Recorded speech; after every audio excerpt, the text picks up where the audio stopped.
கர்த்தருடைய பரிசுத்த நாமத்திற்கு ஸ்தோத்திரம் உண்டாவதாக.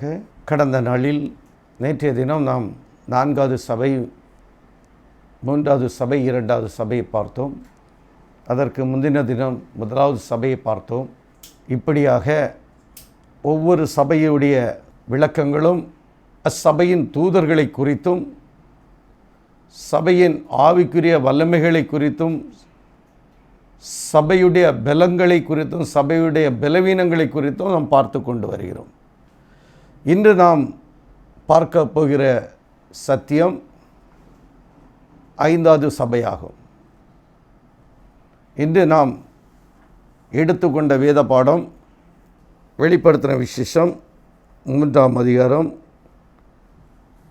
1 6 வரை படிக்கின்றேன், கேளுங்கள்.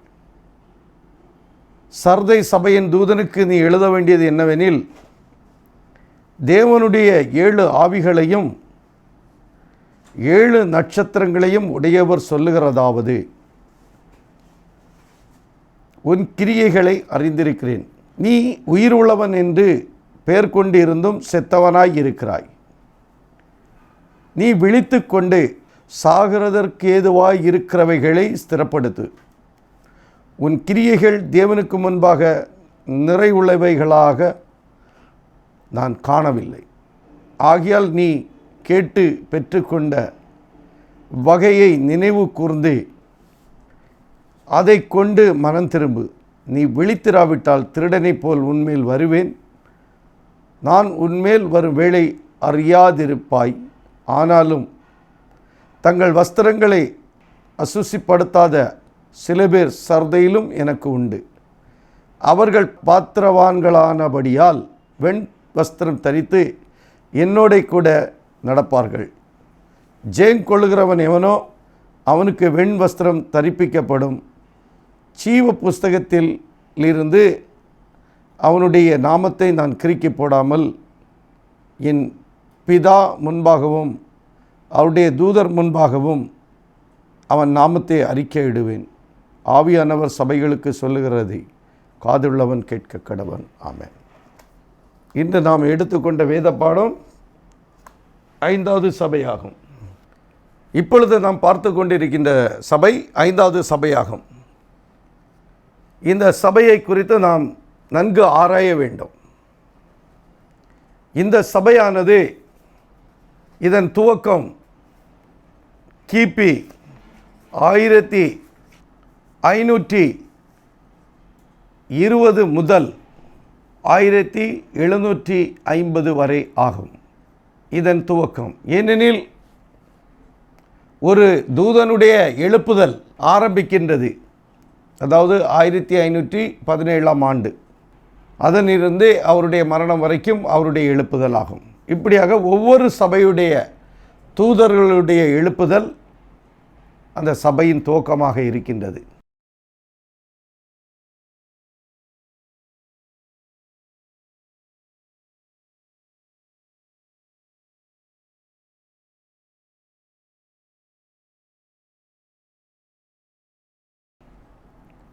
இந்த 5வது சபைக்கும் இந்த 4வது சபைக்கும் இடைவெளி ஏறக்குறைய 1000 ஆண்டுகள் பிடித்தது. 1000 ஆண்டுகள் ஏறக்குறைய சபையானது இருளுக்குள் சென்று விட்டது. 1000 ஆண்டுகள் ரோமன் கத்தோலிக்க சபையானது உலகத்தை ஆண்டு கொண்டு வந்தது. 1000 ஆண்டுகள் ரோமன் கத்தோலிக்க சபைகள் எந்த மதத்தையும் உள்ளே வரவிடாமல் பார்த்து கொண்டன. உலகத்தை தன் கட்டுப்பாட்டுக்குள் இந்த மார்ட்டின் லூத்தர் அவர்கள் இந்த சபைக்கு தூதனாக தேவன் நியமித்திருக்கிறார். இந்த 5வது சபையின் தூதனாக மார்ட்டின் லூத்தர் அவர்கள் காட்சியில் வருகிறார்.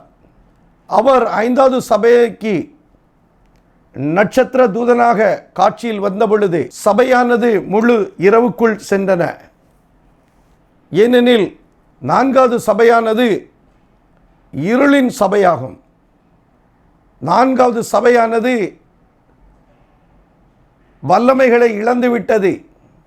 எபேசு சபையின் காலத்தில் பெற்ற பரிசுத்த ஆவி 25% கழித்து நான்காவது சபையின் உச்சக்கட்டத்தில் 100% இழந்து சபையானது இருளுக்குள் சென்றது.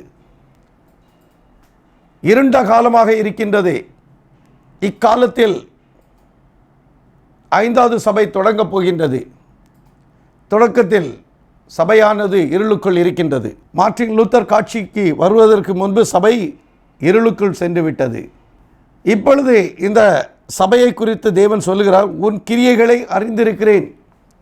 தேவன் ஒவ்வொரு சபை காலத்தின் கிரியைகளை அறிந்திருக்கிறார்.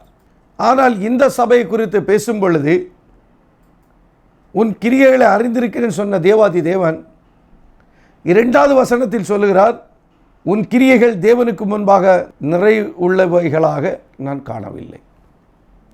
5வது சபையில் அது நிறைவு உள்ளதாக இல்லை, குறைவாக இருக்கின்றது. எல்லா சபையை காட்டிலும் இந்த 5வது சபை கிரியைகள் செத்த கிரியைகளாகிவிட்டது. காரணம், 1ஆம் சபையில் அடிக்கல் நாட்டிய நிக்கோலா மதமானது 4வது சபையாகிய தியோத்திர சபையில் உச்சக்கட்டத்தை எட்டியது. உச்சக்கட்டத்தை எட்டி சபைகள் முழுவதும் இருளுக்குள் சென்று சபையில் கிரியைகள் செத்த கிரியைகள் ஆகிவிட்டது. 5வது சபையில் கிரியைகள் இல்லாமல் செத்த கிரியைகளாக இருக்கிறது. ஆகையால் தேவன் 2வது வசனத்தில் இப்படி கூறுகிறார், உன் கிரியைகள் தேவனுக்கு முன்பாக நிறைவுள்ளவைகளாக நான் காணவில்லை. ஆனால் சபையை குறித்து சொல்லுகிறார், நீ உயிர் உள்ளவன் ஆகிலும். என்ன சொல்றாரு? நீ உயிர் உள்ளவன் ஆனால் செத்தவனாக இருக்கிறாய். சபையானது உயிர் உள்ளதாக இருக்கின்றது, ஆனால் நீ செத்தவன். 1வது வசனம் படிக்கின்றேன், நீ உயிர் உள்ளவன் என்று பெயர் கொண்டிருந்தும் செத்தவனாய் இருக்கிறாய்.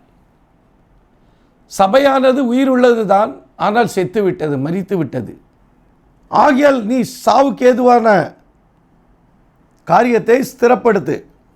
என்ன சொல்றாரு? ஆகையால் சாவுக்கு ஏதுவான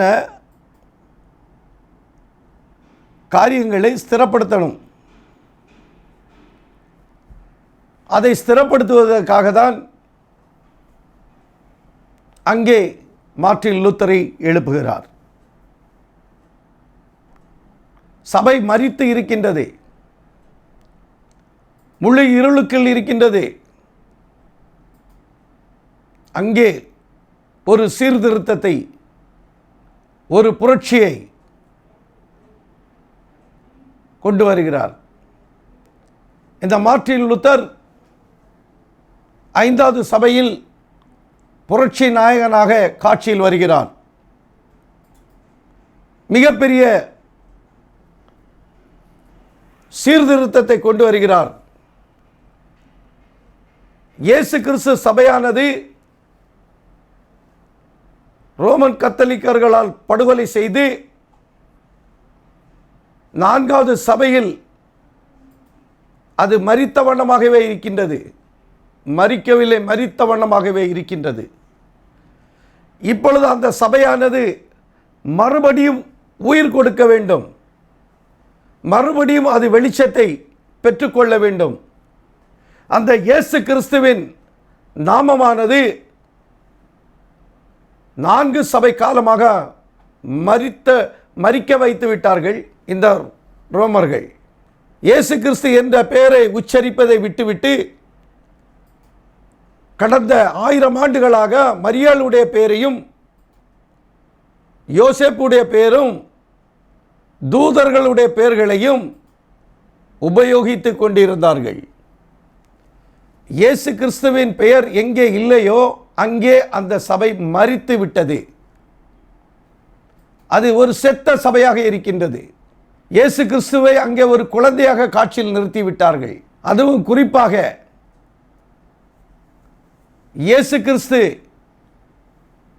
பெரியவரா, அவரை பெற்ற தாயார் பெரியவரா என்ற வசனத்தை முன்னிறுத்தி பேசினார்கள் ஒவ்வொரு கத்தோலிக்கர்களும் இன்று வரைக்கும். இயேசு பரிசுத்தவான், அவரை பெற்ற தாய் மரியாள் எப்படிப்பட்ட மேன்மை உள்ளவள், மரியாள் இல்லாமல், தாய் இல்லாமல் பிள்ளை வருமோ என்ற வசனத்தை ஒவ்வொரு கத்தோலிக்கருடைய இருதயத்தில் கல்லில் எழுதின எழுத்தாக மாற்றிவிட்டார்கள். அந்த வசனத்திலிருந்து விடுபட இன்று வரைக்கும் அவர்களால் முடியவில்லை. மரியாள் இல்லாமல் நீங்கள் இயேசுவிடம் போக முடியாது என்ற உபதேசம் அவர்கள் சிந்தனையில் பரிபூர்ணமாக குடிகொண்டு விட்டது கடந்த 1000 ஆண்டுகளாக. இதைதான் தேவன் உடைத்தெறிய அங்கே காட்சியில் கொண்டு நிறுத்துகிறார் மார்ட்டின் லூத்தரை. மார்ட்டின் லூத்தரை 5வது சபையின் தூதனாக காட்சியில் நிறுத்துகிறார். அவரை குறித்து சற்று நாம் பார்ப்போம் சரித்திரத்தில் இருந்து. மார்ட்டின் லூத்தர் அவர்கள் சக்சோனி மாநிலத்தில் ஐஸ்லேபன் பட்டணத்தில் வாழ்ந்து வந்த ஆன்ஸ் லூத்தர் மார்க்ரெட் தம்பதிகளுக்கு கிபி 1483 ஆண்டு நவம்பர் திங்கள் 10ஆம் நாளிலே ஒரு அழகிய ஆண்மகன் பிறந்தான். அவனுக்கு திருமுழுக்கு கொடுத்த நாள் தூய மார்ட்டின் நாளானதால் அக்குழந்தைக்கு மார்ட்டின் என பெயர் சூட்டின மகிழ்ந்தனர். அதாவது 3வது சபையின் தூதன் மார்ட்டின், அவருடைய பெயரை இவருக்கு மறுபடி வழங்கினார்கள். ஆன்ஸ் லூத்தர் அவருடைய தகப்பனார் ஒரு சுரங்க தொழிலாளியானதால் சுரங்கங்கள் நிறைந்த மான்ஸ்பெல்ட் நகரத்திற்கு சென்று குடியேறினார். இக்காலத்தில் அதாவது மார்ட்டின் லூத்தருடைய பிறப்பிற்கு முன்பு, அதாவது கடந்த 500 ஆண்டுகளுக்கு முன்பு, அதற்கும் ஒரு 500 ஆண்டுகளுக்கு முன்பு, அதாவது ஏறக்குறைய 1000 ஆண்டுகளுக்கு முன்பு, புரிந்து கொள்ளுங்கள், பேசுவது சரித்திரம். கடந்த 1000 ஆண்டுகளுக்கு முன்பு ஜெர்மனி என்ற நாடு இல்லை. அந்த நாடு என்பது இப்பொழுது இருக்கிற ஜெர்மனி நாடானது அப்பொழுது இருந்தது ஒரு சிறிய நாடாக. அந்த நாடு 1000 ஆண்டுகளுக்கு முன்பு இந்த ஜெர்மனி நாடு பல மாநிலங்களாக பிரிந்திருந்தது. அது நம்முடைய இந்தியாவை போல.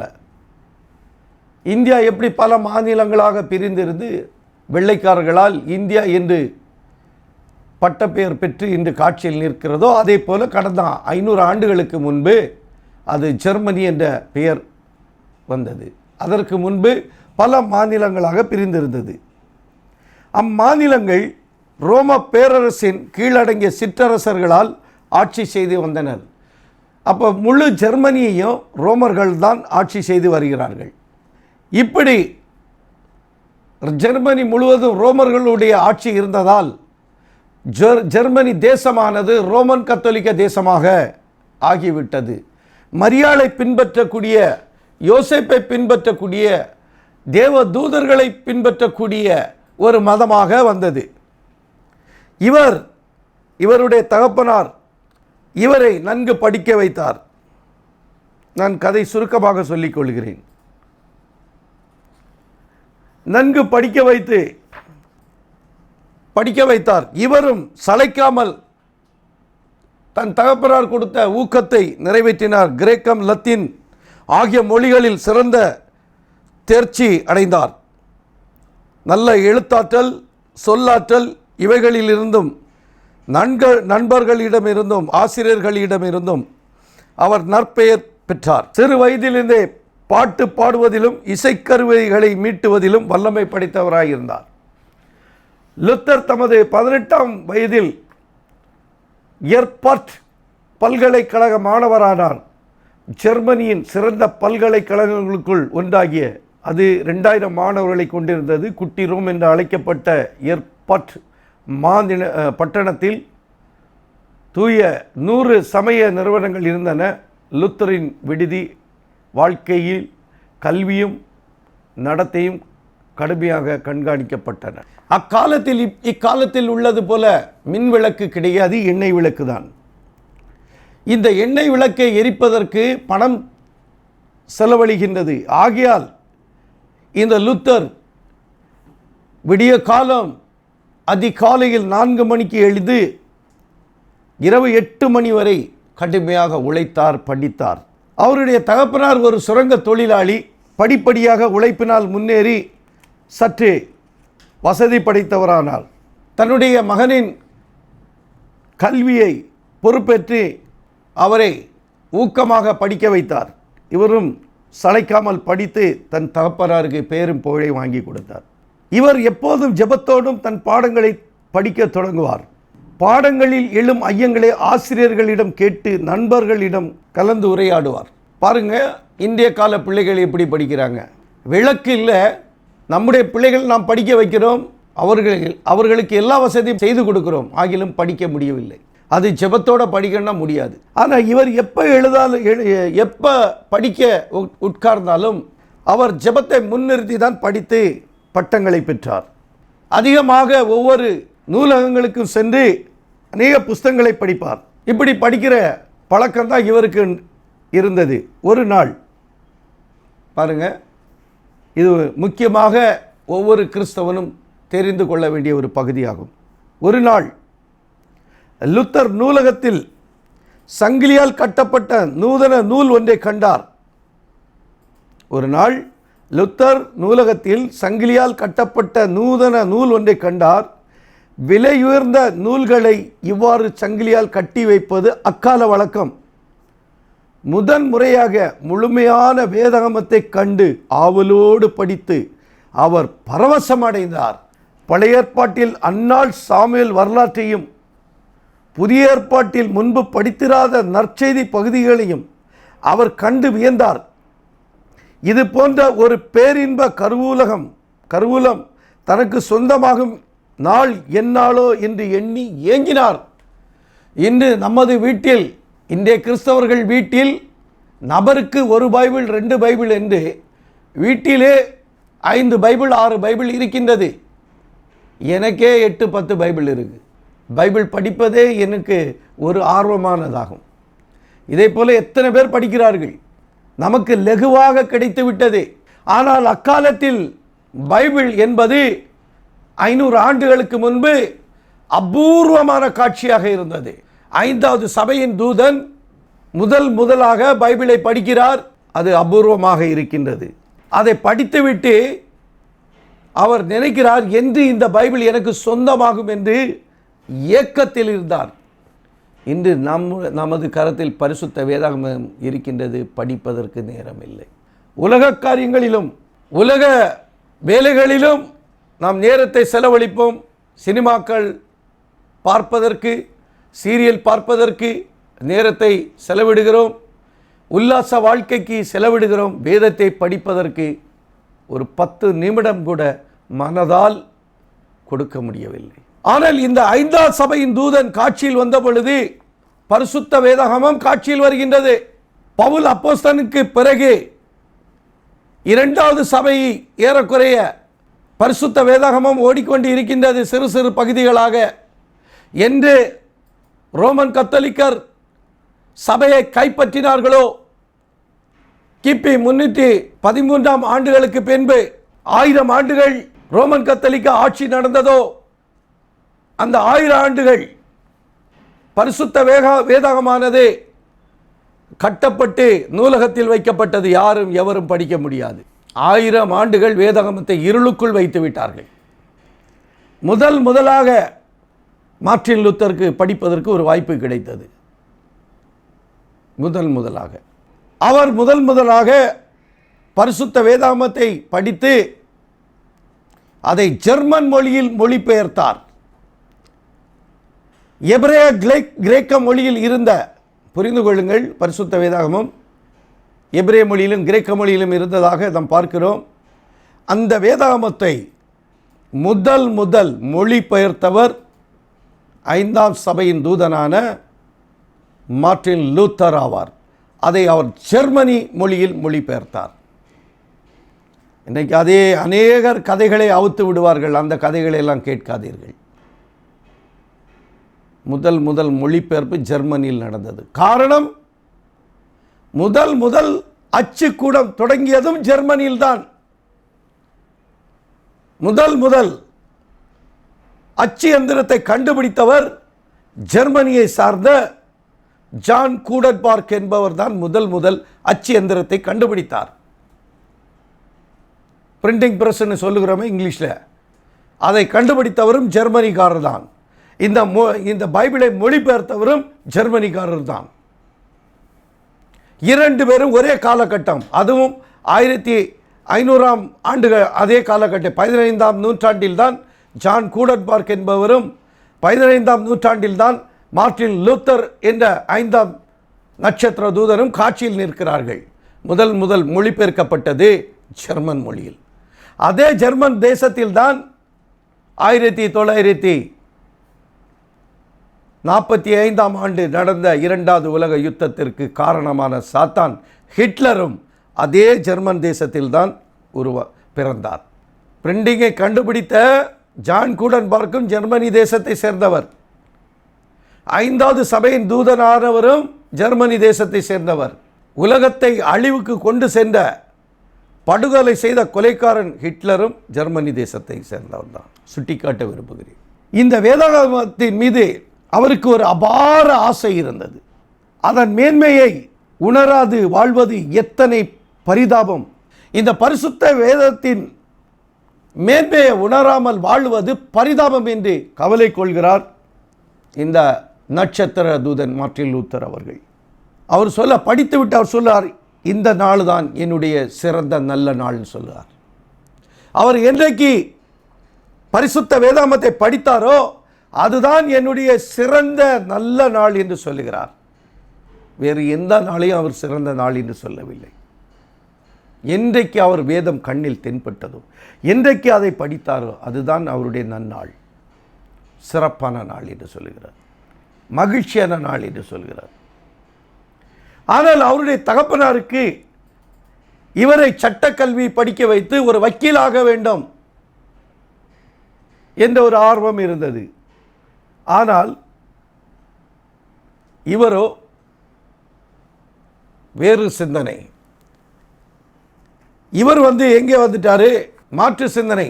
மக்களை ரட்சிக்க வேண்டும், இந்த பரிசுத்த வேதாகமத்தை உலகமெங்கும் பறைசாற்ற வேண்டும் என்ற கொள்கையில் இருந்தார். அதற்காக அவர் அநேக இன்னல்களை பட்டார், கஷ்டப்பட்டார். இவருடைய காலத்தில், மார்ட்டின் லூத்தரின் காலத்தில் தான் படிக்கின்றேன், மார்ட்டின் லூத்தரின் காலத்தில் தான் போப்பாக இருந்தவர் 10ஆம் லியோ என்பவர். அவருக்கு வயது 38. இவர் மிகவும் கொடுமையான போப் ஆவார், கொடுங்கோலர் ஆவார்.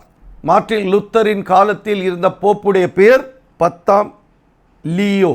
அவரும் ஏறக்குறைய மார்ட்டின் லூத்தருடைய வயது உடையவர் தான். இந்த மார்ட்டின் லூத்தர் அவர்களின் பிறப்புக்கு பின்புதான் சபையானது வெளிச்சத்திற்குள் பிரவேசிக்கின்றது.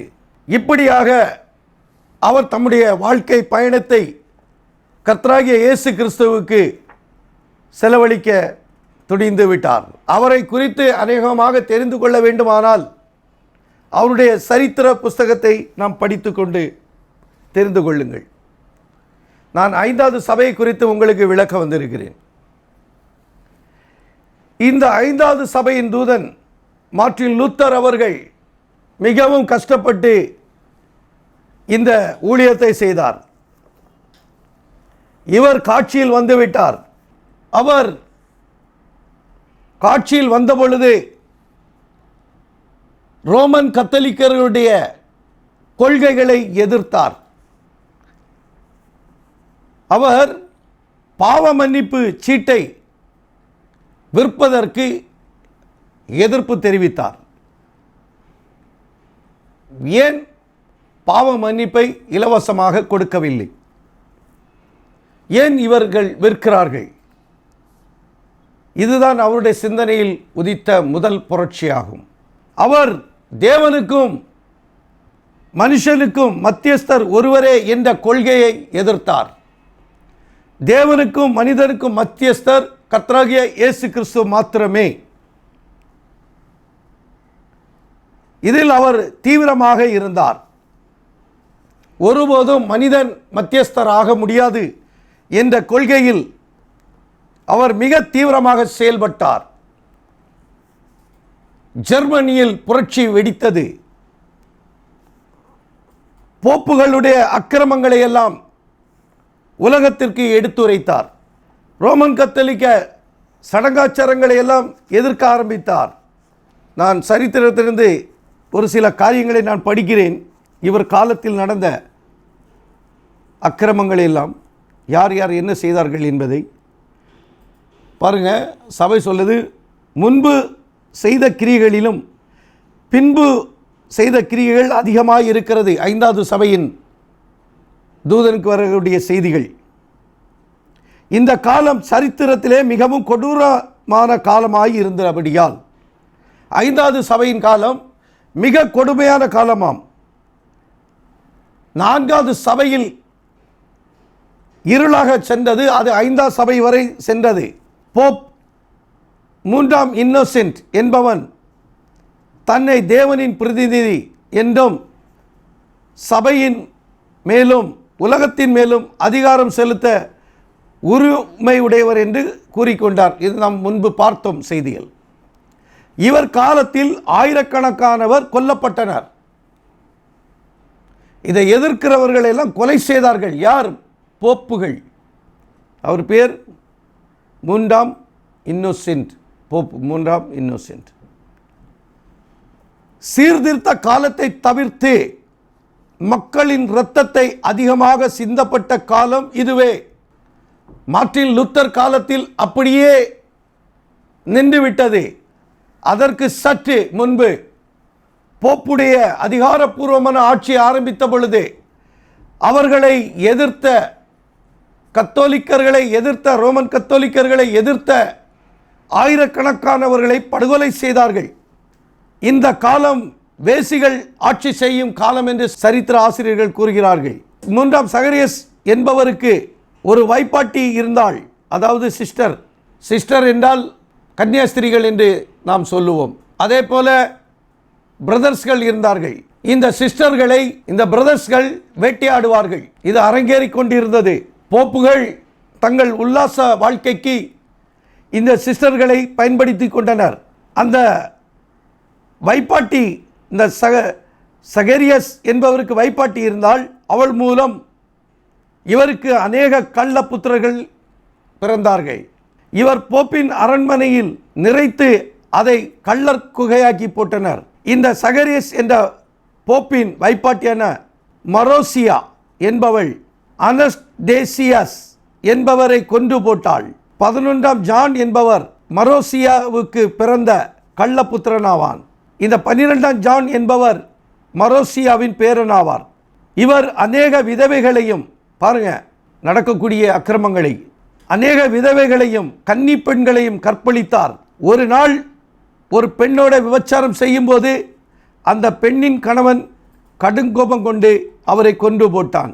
2 வம்சங்களிலிருந்து தோன்றிய போப்புகள் ஒருவரோடு ஒருவர் சண்டையிட்டு கொண்டனர். பாருங்கள், இந்த போப்புகள் அசுத்தமான வழிகளில் நடந்து அநேக கள்ள குழந்தைகளுக்கு தகப்பனார் ஆகி, அதுபோக ஆண் புணர்ச்சியிலும் ஈடுபட்டு ஆசாரிய ஊழியத்தை அதிக பணம் கொடுத்தவர்களுக்கு விற்று போட்டனர். இதுதான் ரோமன் கத்தோலிக்கர்களுடைய இருண்ட கால ஆட்சியாகும். உலகத்திற்கு தெரிவதில்லை. அவர்களை எதிர்க்கிறவர்கள் படுகொலை செய்யப்பட்டார்கள். இதை தான் மார்ட்டின் லூத்தர் அவர்கள் வெகுண்டு எழுந்தார். இதை கேட்பதற்காகவே அவர் வெகுண்டு எழுந்தார். எழுந்து இக்காரியத்தை குறித்து உலகத்துக்கு தெரிவித்தார். அதுதான் புரட்சியின் காலமாகும். உன் கிரியைகள் தேவனுக்கு முன்பாக நிறைவாக இல்லை, ஆகையால் நீ விழித்துக் கொண்டு சாவுக்கு ஏதுவானவர்களை சிறப்படுத்து என்று 2ஆம் வசனம் கூறுகின்றது. ஆகையால் மார்ட்டின் லூத்தர் அவர்களை தேவன் எழுப்பினார் அந்த சபைக்கு நட்சத்திர தூதனாக. அவர் என்ன செய்கிறார்? விழித்துக் கொண்டு சாவுக்கு ஏதுவானவர்களை சரிப்படுத்த, ஸ்திரப்படுத்த அவர் தன்னை ஆயத்தப்படுத்தி கொண்டார். அவர் எடுத்த முதல் ஆயுதம் என்னவென்றால், ரோமர் 1ஆம் அதிகாரம் 17ஆம் வசனம் படிக்கின்றேன், கேளுங்கள். விசுவாசத்தினாலே நீதிமான் பிழைப்பான் என்று எழுதியிருக்கப்படி, அதாவது ரோமர் 1:17 மறுபடியும் படிக்கின்றேன். விசுவாசத்தினாலே நீதிமான் பிழைப்பான் என்று எழுதியிருக்கிறபடி விசுவாசத்தினாலே உண்டாகும் தேவ நீதி விசுவாசத்திற்கென்று அந்த சுவிசேஷத்தினால் வெளிப்படுத்தப்படுகிறது. இதுதான் அவர் எடுத்துக்கொண்ட ஆயுதமாகும். அவர் காட்சியில் வருகிறார். அவர் காட்சியில் வரும் பொழுது சபையானது இருளுக்குள் இருக்கின்றது. சபையானது இருளுக்குள் இருக்கின்றது. சபையை அந்த இருளில் இருந்து வெளிச்சத்திற்கு கொண்டு வர வேண்டும். மக்களுடைய சிந்தனையில் இயேசு கிறிஸ்து என்ற பெயர் அடிக்கப்பட்டு மரியாளும் யோசேப்பும் மற்றும் தேவ தூதர்களும் தங்கள் சிந்தனையிலும் இருதயத்திலும் ஏற்றுக்கொண்டிருந்தார்கள். இயேசு கிறிஸ்து இல்லையேல் வெளிச்சம் இல்லை என்பதை உணர்ந்த மார்ட்டின் லூத்தர் அவர்கள் இயேசு கிறிஸ்துவை, நம்முடைய கர்த்தராகிய இயேசு கிறிஸ்துவை ஒவ்வொருவருடைய உள்ளத்திலும் கொண்டு சேர்க்க வேண்டிய பொறுப்பை அவர் ஏற்றுக்கொண்டார். அதற்கு அவர் எடுத்துக்கொண்ட வேத பாடம் பவுல் கொடுத்த வேத பாடமாகும். விசுவாசத்தினாலே நீதிமான் பிழைப்பான் என்ற அறைகூவலை விட்டார். இனிமேல் நீங்கள் யாருமே போப்புவை விசுவாசிக்காதீர்கள். ஒருபோதும் போப்பு மார்க்கத்தை ஏற்றுக்கொள்ளாதீர்கள். உங்கள் விசுவாசம் உங்களை ரட்சிக்கும் என்று அவர் பிரசங்கம் செய்ய ஆரம்பித்தார். வருடத்திற்கு ஆயிரக்கணக்கான மைல்கள் குதிரையில் சென்றார். 3000-4000 கிலோமீட்டர் குதிரையில் பயணமாகி ஊராக தேசமாக சென்று தன்னுடைய சுவிசேஷ பணியை செய்ய ஆரம்பித்தார். 18ஆம் வசனம் படிக்கின்றேன். சத்தியத்தை அநியாயத்தினாலே அடக்கி வைக்கிற மனுஷருடைய எல்லா அவபக்திக்கும் அநியாயத்துக்கும் விரோதமாய் தேவ கோபம் வானத்திலிருந்து வெளிப்பட்டிருக்கிறது என்ற சத்தியத்தை அவர் முழக்கமாக எடுத்தார். அதுதான் அவருடைய இடி முழக்கமாக இருந்தது. சத்தியத்தை அநியாயத்தில் அடக்கி வச்சுட்டாங்க. 1000 வருடம் சத்தியம் வெளிப்படுத்த முடியாமல் இருளுக்குள் சென்று விட்டது. அநியாயத்தில் அடக்கி வைத்தார்கள் ரோமன் கத்தோலிக்கர்கள். யாரும் பரிசுத்த வேதாகமம் படிக்கக்கூடாது. இன்று வரைக்கும் ரோமன் கத்தோலிக்கர்கள் பரிசுத்த வேதாகமம் படிப்பது கிடையாது. பைபிள் இருக்கு, வீட்டில் படிக்க மாட்டாங்க. வீட்டில் ஏதோ வயதான நபர்கள் எடுத்து கொஞ்ச நேரம் படிப்பாங்க. வாலிபர்களும் வாலிப பெண்களும் அதை தொட்டு கூட பார்ப்பது இல்லை. ஆலயத்துக்கு செல்வார்கள், நீங்கள் வேண்டுமானால் பாருங்கள், அப்படியே போவார்கள். ஒரு சிலர் வேதத்தை எடுத்துக்கொண்டு போவார்கள்.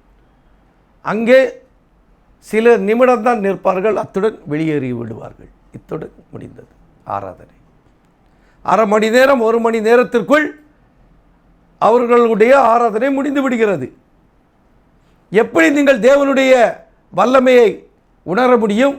தேவனுடைய ஆசீர்வாதத்தை பெற்றுக்கொள்ள முடியும்? எப்படி நீங்கள் சத்தியத்தை உணர முடியும்? எந்த போதகரும் உங்களை பரலோகத்துக்கு அழைத்து செல்ல முடியாது என்பதை தான் இந்த மார்ட்டின் லூத்தர் அவர்கள் 500 ஆண்டுகளுக்கு முன்பு அறைகூவல் விட்டார். எந்த போப்புகளும் உங்களை பரலோகத்துக்கு கொண்டு செல்ல முடியாது.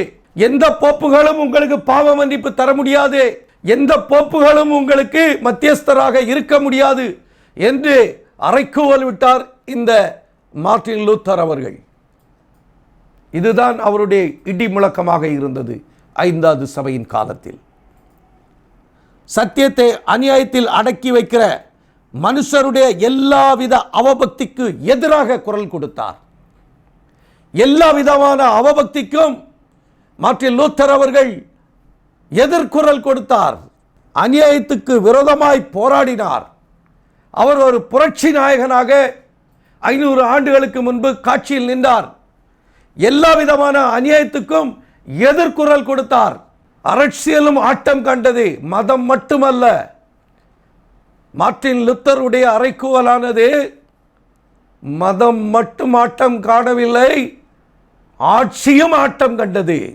அநியாயத்துக்கு அவர் எதிர்குரல் கொடுத்தவுடனே ரோமர்கள் அவர் மீது மிகவும் கடுமையான கோபத்தில் இறங்கிவிட்டார்கள். ரோமன் கத்தோலிக்க சபையானது மார்ட்டின் லூத்தருடைய எழுச்சியை பார்த்து ஆயிரக்கணக்கான பேர் மார்ட்டின் லூத்தரை பின்பற்றி ரோமன் கத்தோலிக்க சபையை 2ஆக உடைத்தார்.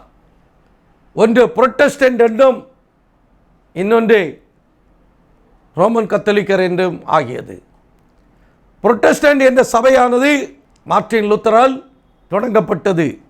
1000 வருடம் இருளுக்குள் சென்ற சபையை தேவ கோபம் வானத்திலிருந்து வெளிப்பட்டிருக்கின்றது. ஆகையால் மார்ட்டின் லூத்தர் அவர் வெளியே வந்து அந்த சபையை உடைத்தார். 19ஆம் வசனம் படிக்கின்றேன், கேளுங்கள்.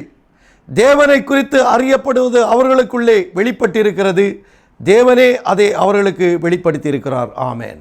மார்ட்டின் லூத்தர் அவர்கள் காட்சியில் நின்ற பொழுது ரோமன் கத்தோலிக்க சபையிலிருந்து ஆயிரக்கணக்கான நபர்களை வெளியேற்றினார். விசுவாசத்தினாலே நீதிமான் பிழைப்பான் என்று அவர்களுக்கு சத்தியத்தை போதித்தார். தேவனை குறித்து அறியப்படுவது அவர்களுக்கு வெளிப்படுத்தி காண்பித்தார். அநேக புஸ்தகங்களை எழுதினார். ஆயிரக்கணக்கான செய்திகளை கொடுத்து கொண்டே இருந்தார். சளைக்காமல் காலையிலிருந்து இரவு வரைக்கும் கடுமையாக உழைத்தார். அவருடைய உழைப்பிற்கு நிகரே அவரேதான், வேறு யாரும் இல்லை. அந்த அளவிற்கு அவருடைய உழைப்பு இருந்தது என்று சரித்திர ஆசிரியர்கள் கூறுகின்றனர். அவர் அந்த இடத்தில் நின்று போராடக்கூடிய வல்லமையை தேவன் தான் அவருக்கு கொடுத்தார். அதை தான் 19ஆம் வசனம் சொல்லுகின்றது, தேவனே அதை அவர்களுக்கு வெளிப்படுத்தி இருக்கிறார். அவர் பிறப்பிலிருந்தே என்றைக்கு அவருக்கு வயது வந்ததோ, என்று சிந்திக்கும் திறன் வந்ததோ, அன்றையிலிருந்து ரோமன் கத்தோலிக்க பண்பாடுகளை கவனித்து கொண்டே வந்தார். ஏன் இந்த குற்றங்கள், ஏன் இந்த குற்றங்கள், ஏன் இந்த குற்றங்கள், கடவுளின் பெயரால், தேவனின் பெயரால் ஏன் இந்த அக்கிரமங்கள் நடக்கின்றது, அநியாயங்கள் இருக்கின்றது, அதை தான் அவர் சிந்தனையில் கொண்டு சென்றார். அந்த சிந்தனையானது புரட்சியாக வெடித்தது. அவரை சீர்திருத்த நாயகனாக காட்சியில் கொண்டு வந்து நின்றது. சீர்திருத்த நாயகனாக காட்சியில் கொண்டு வந்து நின்றது. ரோமர் 14ஆம் அதிகாரம் 1ஆம் வசனம் படிக்கின்றேன். விசுவாசத்தில் பலவீனம் உள்ளவனை சேர்த்து கொள்ளுங்கள், ஆனாலும் அவனுடைய மன ஐயங்களை குற்றமாய் நிர்ணயிக்காமல் இருங்கள். பவுல் சொல்றாரு, விசுவாசத்தில் பலவீனமானவர்களை சேர்த்து கொள்ளுங்கள். இந்த காரியத்தை மார்ட்டின் லூத்தர் அவர்கள் செய்தார்கள். மார்ட்டின் லூத்தர் அவர் செய்தார். விசுவாசத்தில் பலவீனமானவர்களை தன் பக்கத்தில் இழுத்து கொண்டார் ஒவ்வொருவராக. அப்படியாக லட்சக்கணக்கான நபர்கள் புரோட்டஸ்டன்ட் சபையில் சேர ஆரம்பித்து விட்டார்கள். ரோமன் கத்தோலிக்க சபை ஆட்டம் காண ஆரம்பித்தது. ஆகிலும் மார்ட்டின் லூத்தர் அவர்கள் தம் சபையில் உள்ள விசுவாசிகளை மன நோகடிக்காமல் அவர் பிரசங்கம் செய்தார். ஆனாலும் அவனுடைய மன ஐயங்களை குற்றமாய் நிர்ணயிக்காமல் இருங்கள். அவர் விசுவாசிகளை மதித்து நடந்தார். விசுவாசிகளின் கஷ்டங்களையும் கவலைகளையும் பிரச்சனைகளையும் தான் ஏற்றுக்கொண்டு அதற்குரிய பணிவிடைகளை செய்தார். ஏனெனில் விசுவாசத்தால் நீதிமான் பிழைப்பான் என்ற வார்த்தையை நிலைக்க பண்ண வேண்டுமானால் இந்த காரியத்தை செய்ய வேண்டியது இருக்கின்றது. அதை தமது கடமையாக செய்தார். பவுல் கொடுத்த இந்த வசனத்தை மார்ட்டின் லூத்தர் அவர்கள் நிறைவேற்றி காட்டினார். விசுவாசத்தில் பலவீனம் உள்ளவனை தன் பக்கம் சேர்த்து கொண்டு அவனுக்கு ஆவிக்குரிய ஆகாரத்தை கொடுக்க ஆரம்பித்தார். அவனுக்கு வேதத்தை கற்றுக் கொடுத்தார். இப்படி இருக்க நாம் இனிமேல் ஒருவரை ஒருவர் குற்றவாளிகள் என்று தீர்க்காதிருப்போம். இதுதான் அவருடைய பாடமாக இருந்தது. அவருடைய சுவிசேஷம் இதாக தான் இருந்தது. இப்படி இருக்க நாம் இனிமேல் ஒருவரை ஒருவர் குற்றவாளிகள் என்று எண்ணாதிருப்பமாக தீர்க்கக்கூடாது. அவர் சபையை பிரிந்து வந்த பொழுது பரிசுத்தமாக கொண்டு வந்தார். அவருடைய மரணத்திற்கு பின்பு வேறு விதம். அவர் இருக்கிறது வரைக்கும் விசுவாசத்தில் நீதிமான் பிழைத்து கொண்டே இருந்தான். இப்பொழுது மறுபடியும் நான் அந்த வசனத்தை படிக்கின்றேன். வெளிப்படுத்தின விசேஷம் 3ஆம் அதிகாரம் 3ஆம் வசனம் படிக்கின்றேன். ஆகையால் நீ கேட்டு பெற்றுக்கொண்ட வகையை நினைவு கூர்ந்து அதை கை கொண்டு மனம் திரும்பு. நீ விழித்திராவிட்டால் திருடனைப் போல உன்மேல் வருவேன். நான் உன்மேல் வரும் வேளையை அறியாதிருப்பாய். இந்த வசனமானது மார்ட்டின் லூத்தரை அதிரச் செய்தது. அவர் திருடனைப் போல வருவார். நான் நித்திரையாக இருந்தால் நான் ஜெயத்தை பெற்றுக்கொள்ள முடியாது. ஆகையால் நான் கேட்டு பெற்றுக்கொண்ட வகையை நினைவு கூர்ந்து, அவர் கேட்டு பெற்றுக்கொண்டது விசுவாசத்தால் நீதிமான் பிழைப்பார். அதை அவர் கை கொண்டு ஒவ்வொரு ஜனங்களுக்கும் 5வது சபையின் காலத்தில் அவர் ஒவ்வொருவருக்கும் மனம் திரும்புதலை குறித்து பேசினார். மனம் திரும்புங்கள், இனிமேலும் நீங்கள் ரோமன் கத்தோலிக்க அந்த பண்பாட்டில் இருக்காதீர்கள், அங்கே இருந்து வெளியேறுங்கள் என்று அறைகூவல் விட்டார். மனம் திரும்புங்கள், நீங்கள் விழித்திராவிட்டால் நிச்சயமாக தேவ கோபம் உங்கள் மீது பற்றி எறியும் என்று அவர் பிரசங்கிக்க ஆரம்பித்தார். அந்த பிரசங்கமானது அநேக கத்தோலிக்கரை மனம் திரும்ப வைத்தது. வெளிப்படுத்தின விசேஷம் 3ஆம் அதிகாரம் 3ஆம் வசனத்தை நிறைவேற்றியது. அநேகரை மனம் திரும்ப வைத்தது. மறுபடியும் நாம் ரோமருக்கு எழுதின நிருபம் 14ஆம் அதிகாரம் 13ஆம் வசனம் படிக்கின்றேன். இப்படி இருக்க நாம் இனிமேல் ஒருவர் குற்றவாளி என்று தீர்க்காதிருப்போம். ஒருவனும் தன் சகோதரனுக்கு முன்பாக தடுக்கலையும் இடரல்களையும் போடலாகாது என்று தீர்மானித்துக் கொள்ளுங்கள். அவர் அன்றைக்கு இந்த பாடத்தை தான் கற்றுக் கொடுத்தார். இப்பொழுது நாம் சகோதரர்களாக ஒன்று சேர்ந்து விட்டோம். நாம் ஒரு கூட்டாக சேர்ந்து விட்டோம். ஒரு கூட்டணியாக சேர்ந்து விட்டோம். இனிமேல் நமக்குள் எந்த ஒரு வாக்குவாதம் இருக்கக்கூடாது. ஒருவருக்கொருவர் குற்றம் சொல்லக்கூடாது. நாம் அனைவரும் விசுவாசத்தில் உறுதியாக நிற்க வேண்டும் என்று அவர் போதனை செய்ய ஆரம்பித்தார். யாரும் யாருக்கும் இடரலையோ தடுக்கலையோ வைக்காதீர்கள் என்று போதிக்க ஆரம்பித்தார். 18ஆம் வசனம் படிக்கின்றேன், கேளுங்கள். இவைகளில் கிறிஸ்துவுக்கு ஊழியம் செய்கிறவன் தேவனுக்கு பிரியனும் மனுஷரால் அங்கீகரிக்கப்பட்டவனுமாய் இருக்கிறான் என்று போதித்தார்.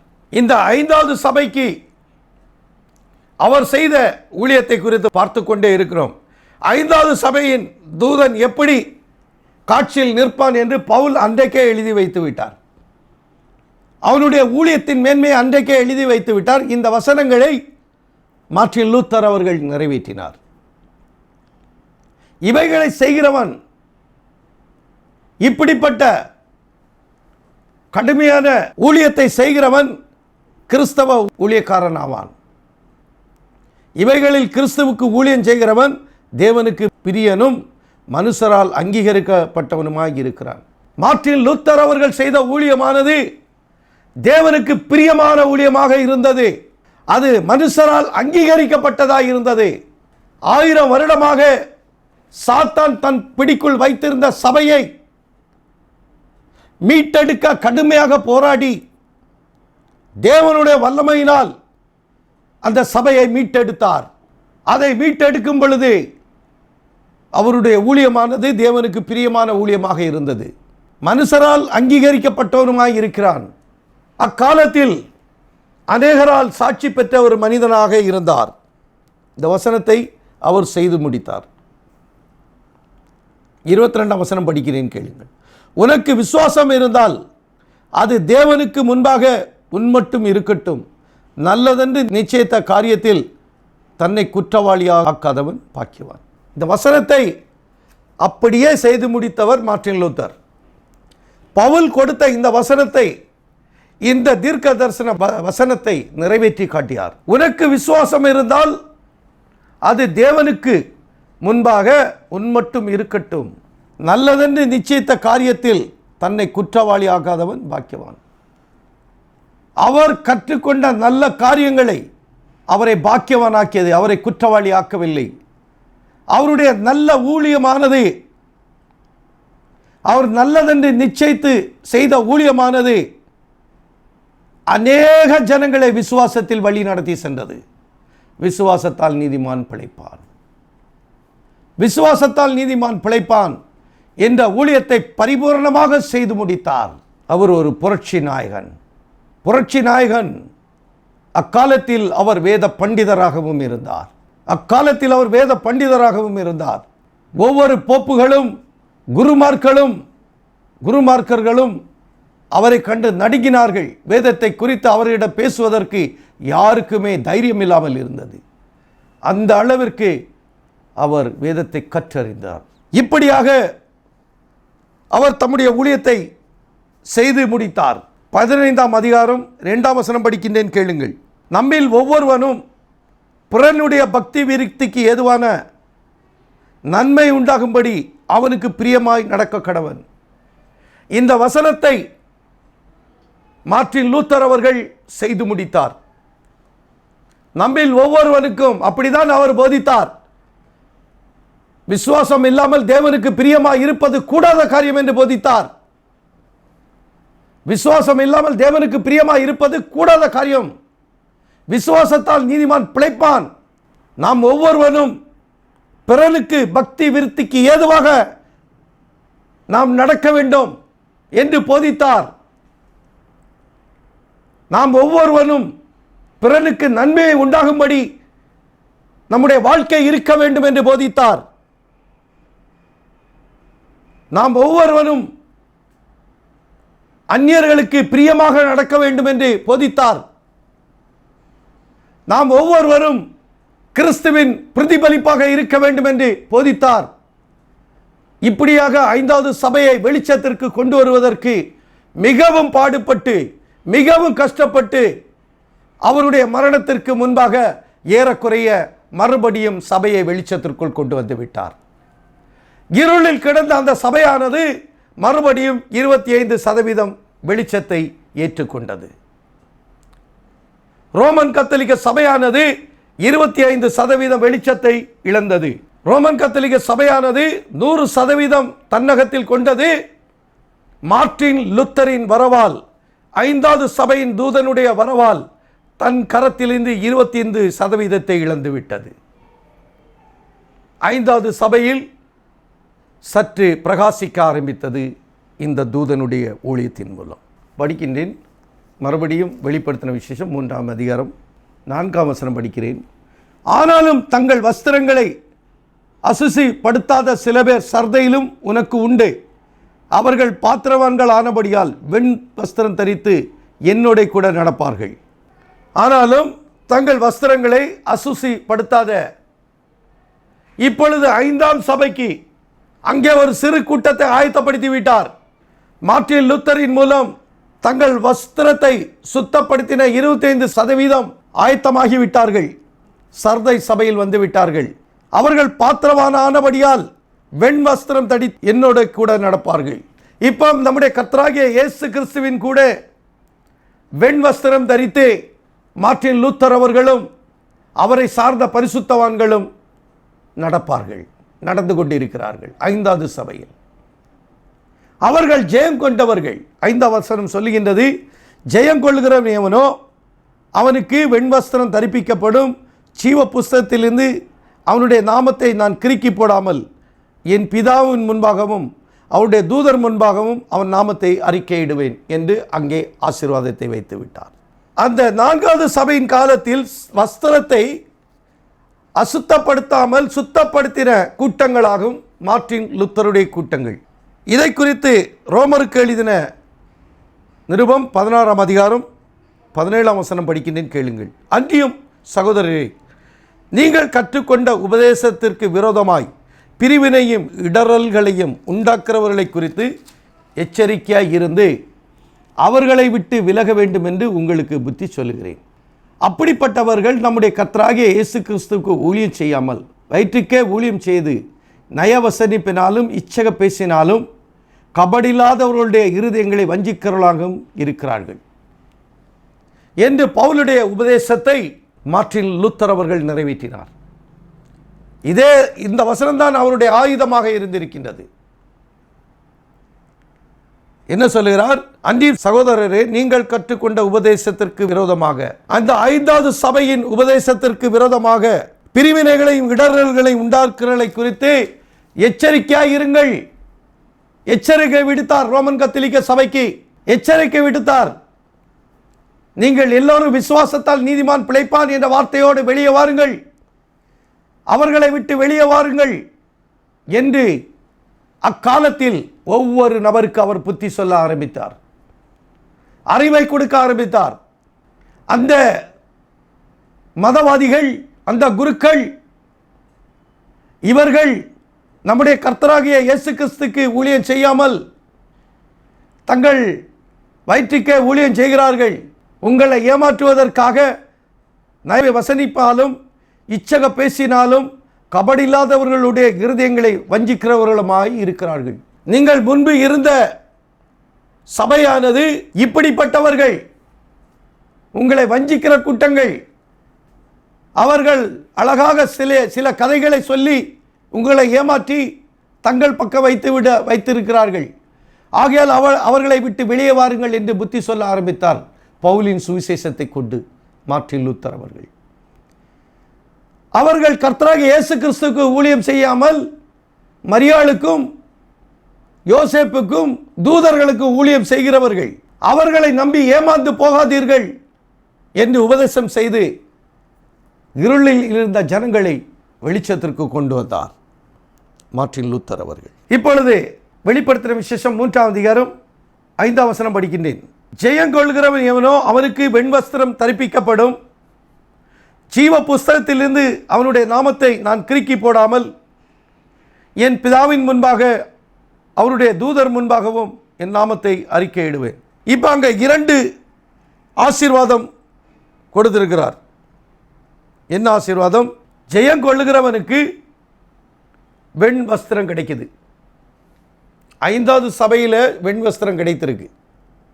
ஆனால் 5வது சபையுடைய வெண் வஸ்திரம் வேற. அதை வேண்டாம், உங்களுக்கு படித்து காட்டுகிறேன். அவர் 5ஆம் முத்திரையை உடைத்த போது தேவ வசனத்தின் நிமித்தமும் தாங்கள் கொடுத்த சாட்சி நிமித்தமும் கொல்லப்பட்டவர்களுடைய ஆத்மாக்களை பலிபீடத்தில் கண்டேன். இது வேறு. அவர்கள் பரிசுத்தமும் சத்தியமும் உள்ள ஆண்டவரே, தேவரீர் பூமியின் மேல் குடியிருக்கிறவர்களிடத்தில் எங்கள் இரத்தத்தை குறித்து எதுவரைக்கும் நியாய தீர்ப்பு செய்யாமலும் பழிவாங்கலும் இருப்பீர்கள் என்று மகா சத்தமாய் கூப்பிட்டார்கள். இவர்கள் இந்த வெண்வஸ்திரம் தரித்தவர்கள் 5வது முத்திரையில் உள்ளவர்கள், 5வது சபையின் கீழ் உள்ளவர்கள் அல்ல. அவர்கள் பழிவாங்குதலை குறித்து அறைக்கூவல் விடுகின்றனர். அவர்கள் கேட்பது பழிவாங்குதலை குறித்து. ஆனால் இவர்களுக்கு அது அல்ல. இவர்கள் ஜெயம் பெற்றவர்கள். அவர்கள் அல்ல.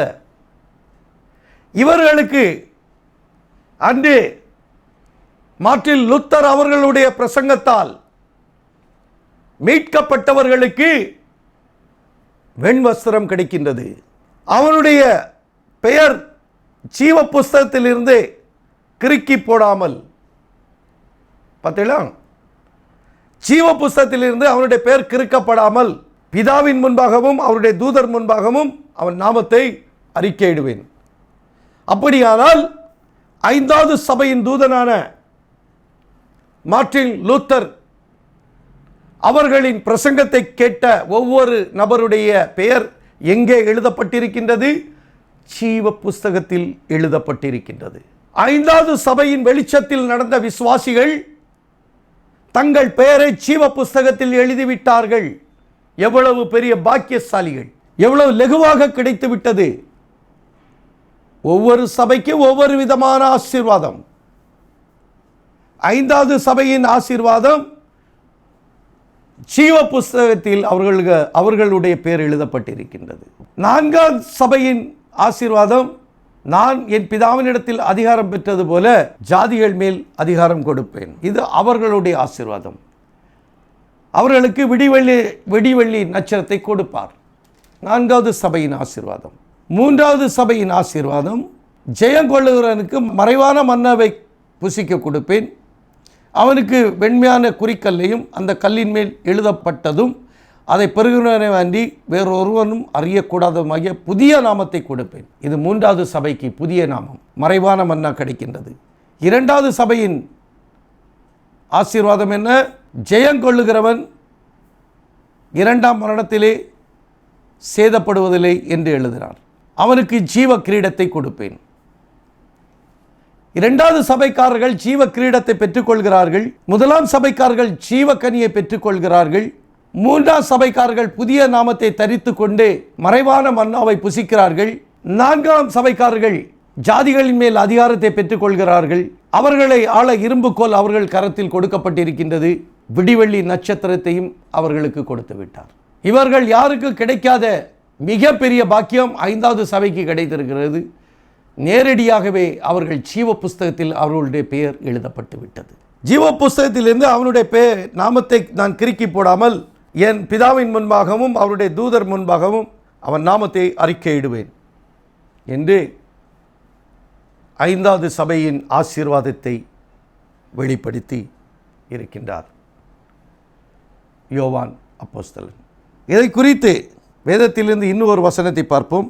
1 கொரிந்தியர் 2ஆம் அதிகாரம் 4ஆம் வசனம் 5ஆம் வசனம் படிக்கின்றேன், கேளுங்கள். உங்கள் விசுவாசம் மனுஷருடைய ஞானத்தினால் அல்ல, தேவனுடைய பலத்தினால் நிற்கும்படி என் பேச்சும் என் பிரசங்கமும் மனுஷ ஞானத்துக்குரிய நயவசனம் உள்ளதா இராமல் ஆவியினாலும் பலத்தினாலும் உறுதிப்பட்டிருந்தது. இந்த பவுல் எப்படிப்பட்ட வைராக்கியமுள்ள ஊழியக்காரராக இருந்தாரோ, அவருடைய வசனத்தை பின்பற்றிய மார்ட்டின் லூத்தர் அவர்களும் ஏறக்குறைய பவுலைப் போலவே நின்று போராடினார். ஏனெனில் சரித்திரத்தில் ஒரு பாகத்தை நான் உங்களுக்கு படித்து காண்பிக்கிறேன். 17ஆம் ஆண்டு, அதாவது கிபி 1618 முதல் மார்ட்டின் லூத்தருடைய மறைவுக்கு பின்பு 5வது சபையின் காலத்தில் நடக்கக்கூடிய ஒரு சம்பவத்தை சுட்டிக்காட்ட விரும்புகிறேன். கிபி 1618 முதல் 1648 வரை ஏறக்குறைய 30 ஆண்டுகள் போர் ஐரோப்பிய வரலாற்றிலே மிக முக்கிய நிகழ்ச்சியாகும். ஐரோப்பிய வரலாற்றிலே மிக முக்கிய போர் இதுவாகும். எப்பொழுது 1618 முதல் 1648 வரை 30 ஆண்டுகள் போர். அந்த போர் என்ன போர் தெரியுமா? இந்த போர் ரோமானிய எல்லைக்குள் ஜெர்மனிக்குள் பெரும்பகுதியிலும் நடந்தது. இந்த போர் ஜெர்மனியில் தான் மிகப்பெரிய போர் நடந்திருக்கு. இந்த போர் என்ன போர்? இது கத்தோலியர்களுக்கும் புரொட்டஸ்டன்ட்களுக்கும் நடந்த போராகும். இந்த போர் 30 ஆண்டுகளும் கத்தோலிக்கர்களும் புரொட்டஸ்டன்ட்களும், அதாவது கத்தோலிக்கர்களுக்கும் லூத்தரன்களுக்கும் நடந்த மிகப்பெரிய போராகும் என்று வரலாற்று ஆசிரியர் கூறுகிறார். இவர்களும் கிறிஸ்தவர்கள், இவர்களும் கிறிஸ்தவர்கள். மார்ட்டின் லூத்தருடைய மறைவுக்கு பின்பு ரோமன் கத்தோலிக்கர் மறுபடியும் ஆதிக்கத்திற்கு கொண்டு வர ஆரம்பித்து விட்டார்கள். மறுபடியும் எப்படியாவது புரொட்டஸ்டண்டை இனி ஒழித்து கட்ட வேண்டும் என்று கங்கணம் கட்டி இறங்கிவிட்டார்கள். அது இறுதி வரையும் அவர்களால் முடியவில்லை. ஏனெனில் நம்முடைய தேவனாகிய கர்த்தர் அவர்கள் 1000 வருடத்திற்குள்ளாக முற்றுப்புள்ளி வைத்து விட்டார். அந்த இருண்ட காலம், 1000 வருட இருண்ட காலத்திற்கு நம்முடைய கர்த்தராகிய இயேசு கிறிஸ்து சரியாக ஒரு முற்றுப்புள்ளியை வைப்பதற்கு அந்த இடத்தில் மார்ட்டின் லூத்தரை நிறுத்தினார். மார்ட்டின் லூத்தரை நிறுத்தி ரோமன் கத்தோலிக்க சபையை 2ஆக உடைத்து ஒன்று புரொட்டஸ்டண்டாகவும் இன்னொன்று ரோமன் கத்தோலிக்காகவும் பிரிந்து சென்றது. அதற்கு பின்பு ரோமன் கத்தோலிக்கருடைய வளர்ச்சி நின்று போனது. இதுவரைக்கும் அப்படியே இருக்கிறார்கள். ஆகையால் பவுல் சொன்ன இந்த வார்த்தையை மார்ட்டின் லூத்தர் அவர்கள் பரிபூர்ணமாக கடைபிடித்தார். உங்கள் விசுவாசம் மனுஷருடைய ஞானத்தினால் அல்ல, தேவனுடைய பலத்தில் நிற்க வேண்டும் என்று போதனை செய்ய ஆரம்பித்தார். விசுவாசத்தினால் நீதிமான் பிழைப்பான் என்றால் சும்மா வாயினால விசுவாசம் விசுவாசம் சொல்லிக்கிட்டு உங்கள் சொந்த வேலையை செஞ்சுக்கிட்டு உங்கள் சொந்த கற்பனையிலே நடந்தீங்கன்னா நீங்கள் விசுவாசிகள் இல்லை. ஆகையால் உங்கள் விசுவாசம் மனுஷருடைய ஞானத்தால் கொண்டு போகாதுங்க, தேவனுடைய பலத்தால் நிற்க வேண்டும் என்று போதிக்க ஆரம்பித்தார். அதை செய்தும் காட்டினார். அவருடைய வாழ்க்கை வரலாறை படித்து தெரிந்து கொள்ளுங்கள். மார்ட்டின் லூத்தருடைய வாழ்க்கை வரலாறை அநேக புஸ்தக கடைகள் கிடைக்கும். அவருடைய சரித்திரத்தை படித்து தெரிந்து கொள்ளுங்கள், அவர் எப்படிப்பட்ட ஊழியத்தை செய்தார் என்பது. ஒரு புரட்சி நாயகனாக காட்சியில் நின்றார். அவருடைய விசுவாச பேச்சானது கேட்ட மக்களுடைய உள்ளத்தை உணர்ச்சி அடைய செய்தது. பொங்கி எழுந்தார்கள். ரோமன் கத்தோலிக்கர்களுக்கு விரோதமாக பொங்கி எழுந்து புரட்சி செய்து தேவனுடைய நாமத்தை மகிமைப்படுத்தினார்கள். ஏறக்குறைய 25% மறுபடியும் சபையானது வெளிச்சத்திற்குள் வர ஆரம்பித்தது. இவருடைய பிரசங்கமானது பவுலுடைய பிரசங்கத்தை போல, பவுல் சொன்ன வார்த்தையை போல, என் பேச்சும் என் பிரசங்கமும் மனுஷ ஞானத்திற்குரிய வசனம் உள்ளதா இராமல் ஆவியினாலும் பலத்தினாலும் உறுதிப்படுத்ததாய் இருந்தது. இதே போலதான் ஒவ்வொரு சபை தூதர்களும் இருந்தார்கள். மார்ட்டின் லூத்தர் மாத்திரமல்ல, இந்த வசனத்தை போலதான் 4வது சபை தூதனாகிய கொலம்பாவும் செய்தார், 3வது சபை தூதனாகிய மார்ட்டினும் செய்தார், 2வது சபை தூதன் இரியனோசும் இருந்தார். பவுலும் இந்த வசனத்தை படிதான் நடந்தார். ஏனெனில் இந்த வசனத்தை அவரே பேசினார். அவர் கொடுத்த இந்த போதனையானது 5வது சபை வரை தொடர்ந்ததே. என் பேச்சும் என் பிரசங்கமும் மனுஷ ஞானத்திற்குரிய நயவசனிப்பு இல்லாமல் ஆவியினாலும் பலத்தினாலும் உறுதிப்பட்டிருந்தது போல, பவுலுடைய பிரசங்கம் இப்படி இருந்தது போல, மார்ட்டின் லூத்தர் அவர்களுடைய பிரசங்கமானது வல்லமை உள்ள பிரசங்கமாக ஆகி அநேக ஆத்துமாக்களை ரோமன் கத்தோலிக்கை விட்டு வெளியேற்றியது. அவர்கள் வெளியேறிய காரணத்தினால் புரொட்டஸ்டன்ட் என்ற ஒரு சபை உருவாகியது. அந்த சபைக்கு பின்பு மறுபடியும் சாத்தான் உள்ளே நுழைய ஆரம்பித்து விட்டான். அடுத்து நாம் பார்க்க போகிறது 6வது சபையாகும். 6வது சபைக்கு போக போகிறோம். சாத்தான் ஒருபோதும் சும்மா இருக்க மாட்டான். இறுதியாக உங்கள் மத்தியில் ஒரு வசனத்தை பேசிக்கொண்டு விடைபெறுகிறேன். 1 கொரிந்தியர் 5ஆம் அதிகாரம் 8ஆம் வசனம் படிக்கின்றேன். தெளிந்த புத்தி உள்ளவர்களாக இருங்கள், விழித்திருங்கள். ஏனெனில் உங்கள் எதிராளியாகிய பிசாசானவன் கர்ச்சிக்கிற சிங்கம் போல எவனை விழுங்கலாமோ என்று வகை தேடி சுற்றி திரிகிறான். அவன் உடைஞ்ச உடனே சும்மா அவன் இருக்கல்ல, அவன் மறுபடியும் சுத்த ஆரம்பிச்சிட்டான். எப்படியாவது இந்த புரொட்டஸ்டன்ட் சபையை கெடுக்கணும், இனி இதை வாழ விடக்கூடாது என்று அவன் வகை தேடி சுற்றி கொண்டு இருக்கும் பொழுது புரொட்டஸ்டன்ட் சபையானது 2ஆக பிரிந்தது. ஒன்று லூத்தரை பின்பற்றிய மார்க்கமாகவும் ஒன்று புரொட்டஸ்டன்ட் மார்க்கமும் 2ஆக பிரிந்து சென்றது. அதற்கு பின்பு அநேக பிரிவுகள் உருவாகியது. நம்ம 6வது சபையில் அதை பார்க்கலாம். சாத்தான் அதை செய்து முடித்தான். பிரிவினையை கொண்டு வருவது சாத்தானின் ஆவியாகும். ஒரு வீட்டில் சண்டை நடக்கிறது என்றால் அதற்கு காரணக்கர்த்தா சாத்தான் ஆகும். கணவனும் மனைவிக்கு பிரிவினை உண்டாகுதா, அதற்கு காரணக்கர்த்தா சாத்தான் ஆகும்.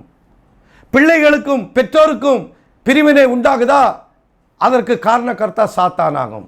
சபையில் பிரிவினை உண்டாகிறதா, அதற்கு காரணக்கர்த்தா சாத்தான் ஆகும். ஏனெனில் அவன் கர்ச்சிக்கிற சிங்கம் போல எவனை விழுங்கலாமோ என்று வகை தேடி சுற்றி திரிகிறான். ஆகையால் பேதுரு இப்படி சொல்லுகிறார், விசுவாசிகளை பார்த்து விசுவாசத்தில் உறுதியாக இருந்து அவனுக்கு எதிர்த்து நில்லுங்கள். அப்படியானால் நாம் என்ன செய்ய வேண்டும்? பிரிவினையை கொண்டு வருகிற சாத்தானை எதிர்ப்பதற்கு விசுவாசத்தை ஆயுதமாக எடுத்துக்கொள்ளுங்கள். எப்படி விசுவாசத்தை எடுத்துக்கொள்ள வேண்டும்? உறுதியாக இருக்க வேண்டும் விசுவாசத்தில். கணவன் கோபத்தோடு வந்தால் மனைவி அமைதியாக இருக்க வேண்டும். மனைவி கோபத்தில் இருந்தால் கணவன் அமைதியாக இருக்க வேண்டும். பெற்றோர்கள் கோபத்தில் இருந்தால் பிள்ளைகள் அமைதி காக்க வேண்டும். சபையில் போதகர் உங்களுக்கு கடுமையான சொற்களை பேசுவாரே ஆனால் வேதத்தில் இருந்து உங்களை நீங்கள் செய்வது தவறு என்று குற்றச்சாட்டு சொல்லி அவர் வல்லமையான பிரசங்கங்கள் செய்யும் பொழுது உங்கள் இருதயத்தை நீங்கள் தாழ்மையாக வைத்துக் கொள்ள வேண்டும். அவர் குரு, அவர் பாடம் கற்றுக் கொடுக்கக்கூடிய குருவாகும். அவர் வல்லமையான பிரசங்கங்கள் செய்யும் பொழுது விசுவாசிகள் அமைதலாக கேட்டுக்கொள்ள வேண்டும், கேட்டுக்கொண்டிருக்க வேண்டும். ஒருபோதும் முறுமுறுக்க கூடாது. நீங்கள் முறுமுறுக்கிறீர்களே ஆனால் அங்கே சபைக்குள் சாத்தான் வந்துவிட்டான் என்பதை அடையாளமாகும். சபையில் பிரசங்கம் செய்து கொண்டிருக்கும் பொழுது விசுவாசிகள் தூக்கத்தில் இருப்பீர்களே ஆனால், நித்திரையில் இருப்பீர்களே ஆனால் அங்கேயும் சாத்தான் உள்ளே வந்து விட்டான் என்பது அடையாளமாகும். ஆகையால் சபைக்குள் வரும் பொழுது நம்முடைய தூக்கத்தை வீட்டிலே வைத்துவிட வேண்டும், முறுமுறுப்பை விட்டுவிட வேண்டும், வார்த்தையில் நம் சிந்தையை வைக்க வேண்டும், ஜெபத்தில் தரித்திருக்க வேண்டும். சபையானது ஒரு மனமாக இருக்க வேண்டும். சபையானது ஆவியில் அனல் உள்ளதாக இருக்க வேண்டும். சபையானது தேவனுக்கு பிரியமான பாத்திரமாக இருக்க வேண்டும். அதை தேவன் விரும்புகிறார். இந்த காரியத்தை 1000 ஆண்டுகளாக இருளில் கிடந்த சபையை மார்ட்டின் லூத்தர் அவர் காட்சியில் கொண்டு நிறுத்தினார். அவர் ஒருமுறை பிரசங்கம் செய்வதற்கு தாமதமான போது அநேக மணி நேரம் ஜனங்கள் காத்திருந்தார்கள். அவர் ஏன் தாமதமாயிருந்து என்று ஓடவில்லை. அவருடைய பிரசங்கத்தின் மீது அவ்வளவு ஆவலாக இருந்தார்கள். ஆவலுக்கு காரணம் நம்முடைய சிந்தனையானது வார்த்தையின் பக்கம் இருந்தது, தேவனை சார்ந்து இருந்தது.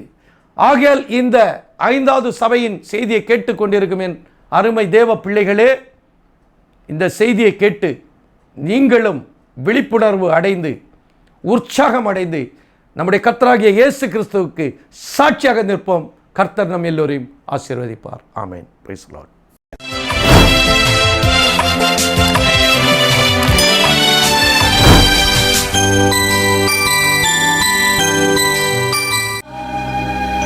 Hallelujah.